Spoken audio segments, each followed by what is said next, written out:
Okay, here is the first part as I'm adjusting my camera and everything a bit here for you. Urban Sociology, West Virginia State University. There we go. Just about got it ready. The first installment of the Social Behavior PowerPoint lecture. This takes care of the Thursday lecture of this week, which would be the 12th of February 2015. Like I sent out in the email, we are not going to be meeting on Thursday. So this is what I would have done Thursday in class. So you need to take good notes on this. I do not have a PowerPoint shell for this, so you'll need to jot notes down. And obviously you can stop and start this, and I will guide you as well in terms of what to write down. I want to talk about a little bit more about some of the social psychological aspects of life in the city. And we're going to talk about some terms that you've probably seen before, and we're probably going to go a little more in depth and take a little bit of a different viewpoint and apply this specifically to our study of the city. So we'll start with the term prejudice. You've talked about this in a lot of other classes, I'm sure, this concept. Negative attitudes toward members of some social group based upon their membership in this group. Now, prejudice is an attitude, unlike discrimination, which is actual behavior, which we'll get to very soon. But we have negative attitudes about people who work and live in cities, especially if you're from an area that's not urban. I hear people from rural areas always say, people in cities are rude. They're always in a hurry. They don't care about anything. Well, those are prejudices. And we've talked in class a little bit already about how just, your personality sort of morphs to the environment, the social environment. People who are in cities, their personalities morph to that fast-paced, highly stimulating social environment.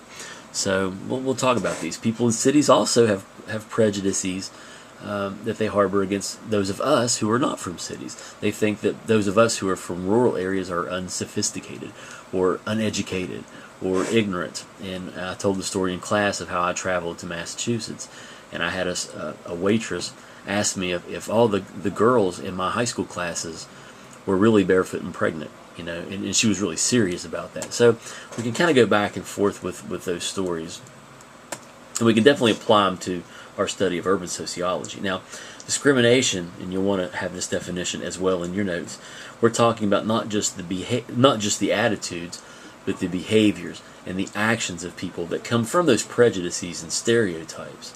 It's one thing to be prejudiced; it's another thing to actually carry those attitudes out and turn them into behaviors. An example of a prejudice might be of someone who does not like smokers. Many years ago, I started working in a place that will remain unnamed forever. And I remember the first thing my boss said to me was, Brandon, one day you're going to be in a position to hire people, and don't ever hire a smoker, someone who smokes cigarettes. And I was a little puzzled because most of my friends smoked at the time, and a lot still do. And I thought, well, why is that? So I asked her, I said, why should we not do that? She said, well, back to the idea of prejudice for a second. She said, well, smokers are uneducated, they're unsophisticated, they're just dumb because they're killing their bodies. Every time they smoke, they're just putting another nail in the proverbial coffin, literally, I guess, and figuratively there. And they take lots of smoke breaks, and they're not productive, and prejudices. Now, she turned this into discrimination because she also would not hire someone if she knew they smoked. She would not hire them, which is kind of illegal. And she also would look for reasons to get rid of people when she found out that they were smokers. So that's discrimination. And we can apply our discussion of prejudice and discrimination again to the city. We see it all the time. We see people in the lower classes who are marginalized, who are looked over for jobs, who are basically ignored by people in the middle and the upper urban social classes. So we can think of lots of examples of discrimination throughout history, just a few images of discrimination here. Now, bias, we all have biases. A bias can work either for or against someone. We generally think of bias as being negatively connotated, but a bias can also be a positively connotated idea or term. obviously the negative bias, and we tend to, for example, people in cities tend to think of others who are from rural areas, again, as just kind of being not smart, not really sophisticated, simple folks or simpletons, and those are biases, and those could be intentional on purpose, or maybe not on purpose. Sometimes we are biased against people in negative ways. We don't even realize it. It can also work for someone. I've heard people say. My grandmother is a great example. Used to say, and we were from a rural area, and she would always, say when we would go to Charleston, "Oh yeah, these people are so sophisticated. They're so intelligent. They're so enlightened."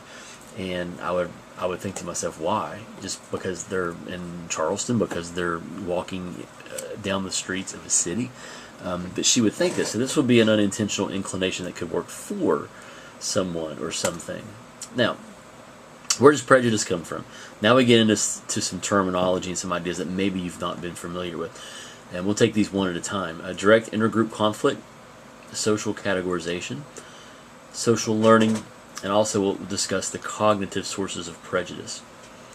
So we're now talking specifically about the origins of prejudice. Where does this come from? Whether we're talking about prejudice that exists in an urban setting or just anywhere for that matter. Now, direct intergroup conflict. We'll go back. That's the first one that you see right here. So we'll take the first one.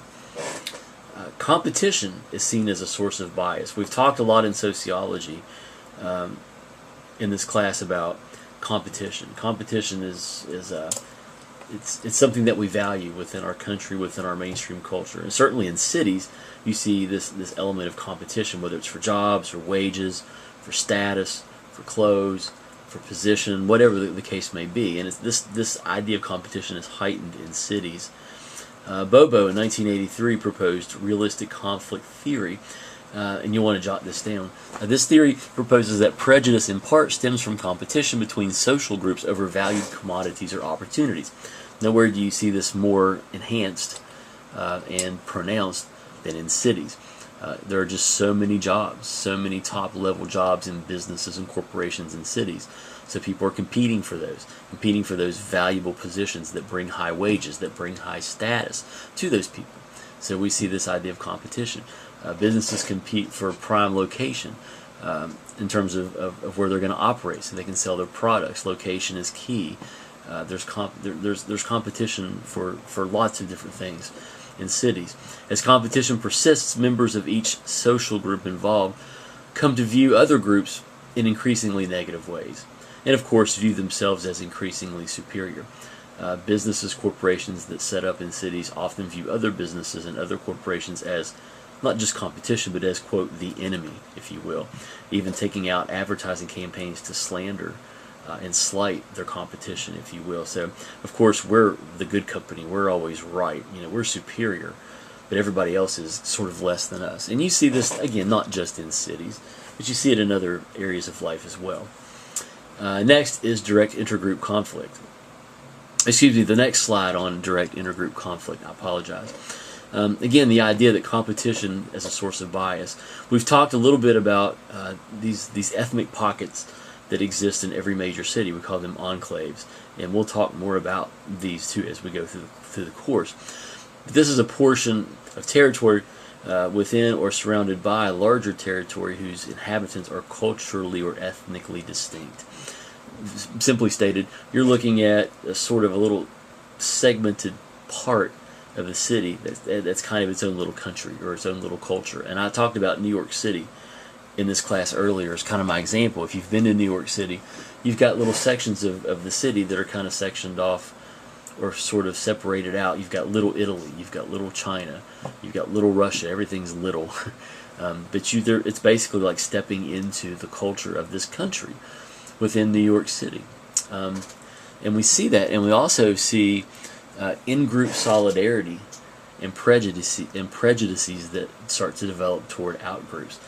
People that are living, in the Italian village or the Russian village or the Chinese, Chinatown, wherever we want to go within these enclaves, they tend to think of their own as being superior or somehow better or more enlightened than outside groups.